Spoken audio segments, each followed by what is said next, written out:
I'm very fortunate to wake up every day and practice optometry on a day-to-day basis. I love what I do. I'm very passionate about what I do.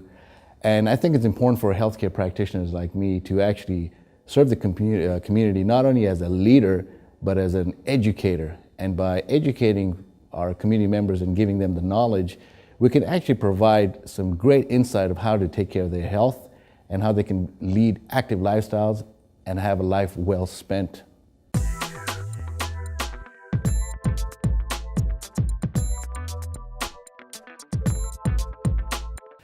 I think they say the average visits between patients is somewhere between about 24 months, 2 years. Without eye examinations, a lot is actually left untreated, sometimes undiagnosed. I'll give you a few conditions. For example, glaucoma. Glaucoma is actually a very important condition to discuss because it's actually sight-threatening. 1 out of every 10 African Americans, for example, get affected with glaucoma. And glaucoma is actually a condition that is asymptomatic. For example, if you're getting a cold, you're going to get a postnasal drip, you may get a runny nose. But with glaucoma, there are no signs. And eventually, with glaucoma, you have high pressure in the eye that can eventually basically take someone's vision away. And the only way you can actually diagnose that and to treat it is actually through an eye doctor's visit. Other than that, you could be walking around just losing vision and not realizing that. And I see that day in, day out. Another important thing that I want to discuss that I'm very passionate about is actually diabetes.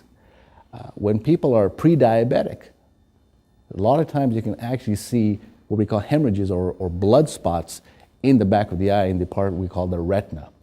And when you hear people go blind, this is exactly what happens. The blood just becomes more and more.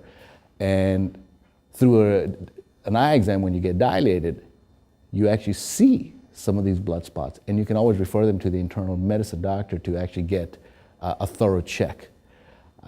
The other condition is also let's go back to diabetes. There's now technology now that we were the first office in the state of Georgia to actually have a diagnostic equipment that actually will measure how much of a sugar molecule resides in the eye and can tell us with pretty good prediction what's someone's likelihood of becoming diabetic. And this was developed by the #1 diabetic hospital in the country in Boston.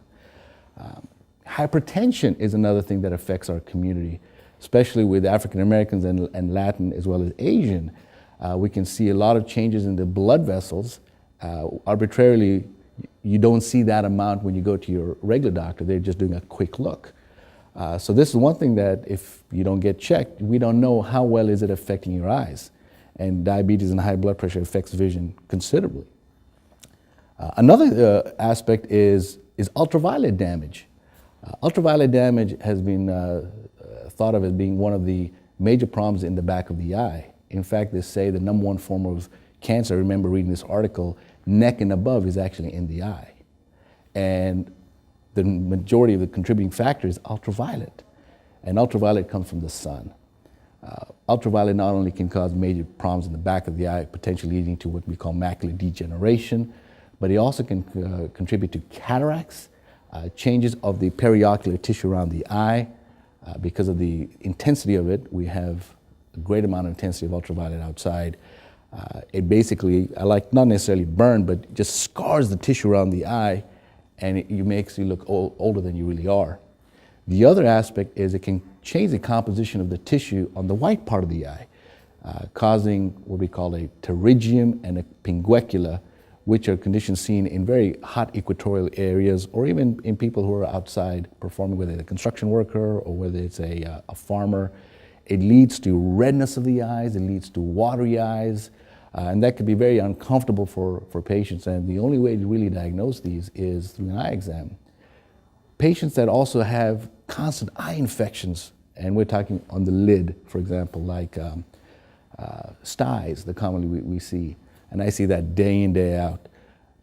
When you look through the microscope through an eye doctor's examination, you see how infiltrated the lid margin and the lashes are with bacteria, debris, oils, dirt, and if it's not addressed in terms of cleaning it well, proper lid hygiene, it just leads to repeated infections, and eventually that ends up having to be surgically removed.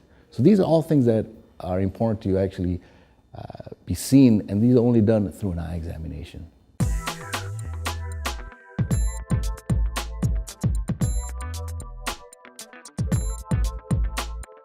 The three that I would like to address with you is, first, let's go back to the ultraviolet. Ultraviolet is, I think, one of those conditions that we all take for granted.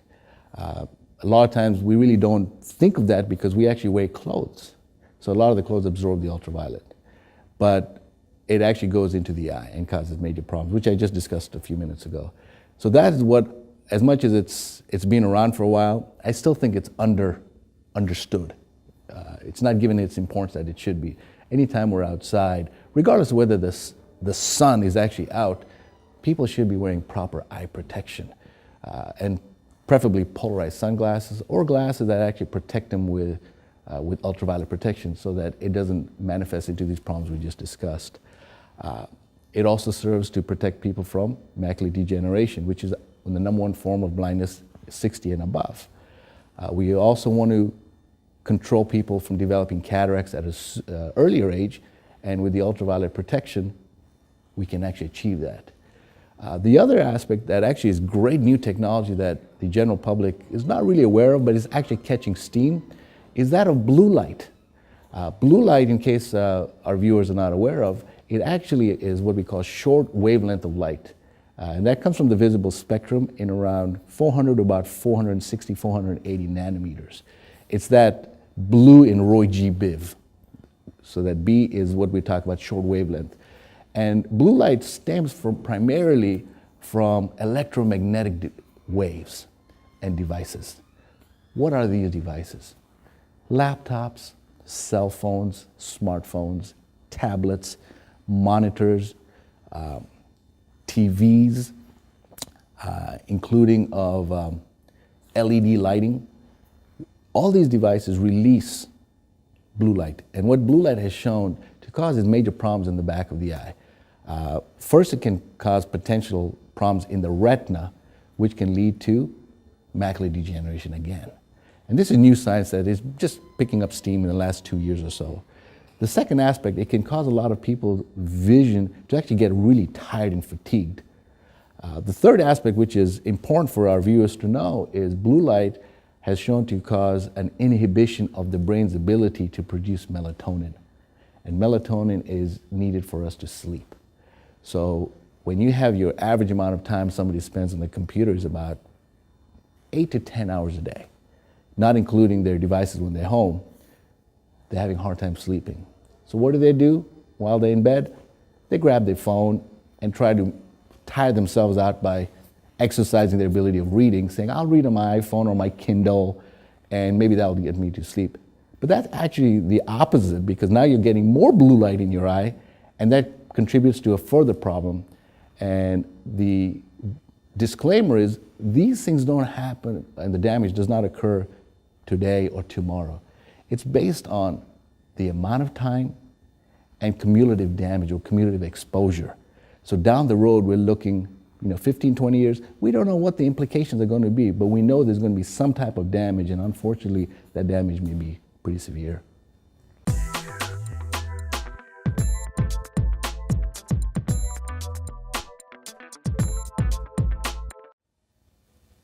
Glasses are never an alternative to contacts.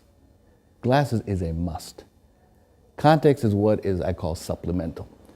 What does that mean? It does not replace the glasses. Glasses have to be worn for the sole purpose, God forbid you're wearing a contact lens and you get an infection, you have something to use. That's number one. Number two, wearing contact lenses for prolonged periods of time does cause some damage in terms of oxygen deprivation in the eye.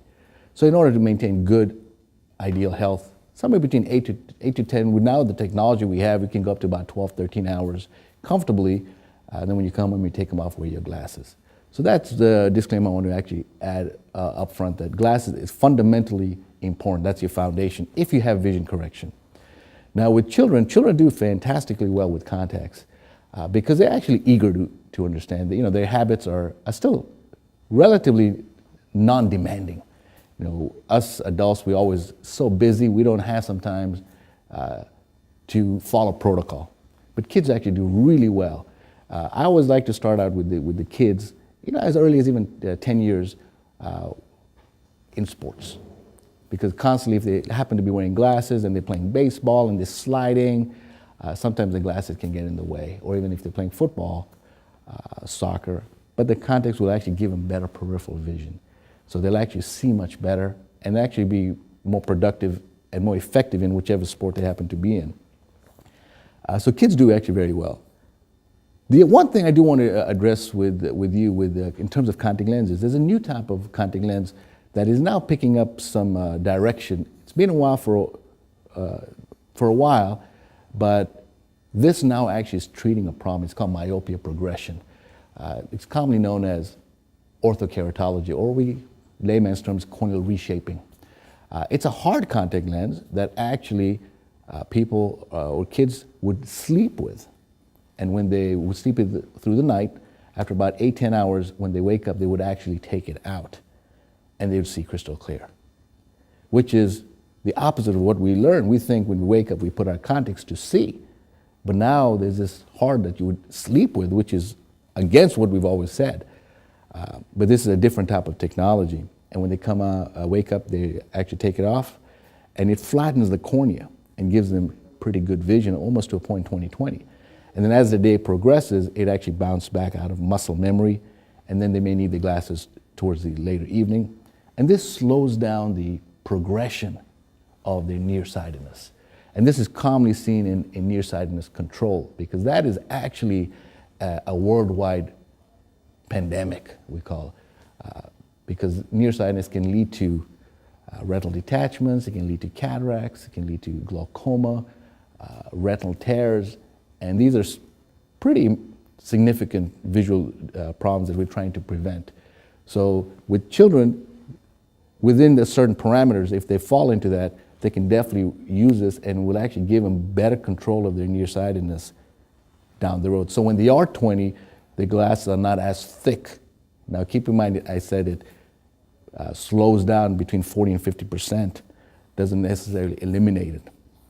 There's also bifocal contacts for kids who have this type of problem. They can actually wear them and it will slow down some of their progression. Because when we hear of the word bifocal, we think adults, having a hard time reading. But this is a new type of science that they've shown it actually controls their nearsightedness. But kids do fantastically well with contacts. I always encourage the kids to actually to wear contacts. It gives them more freedom. They also look good. They're going to a party, they're going to the prom. They don't want to wear glasses.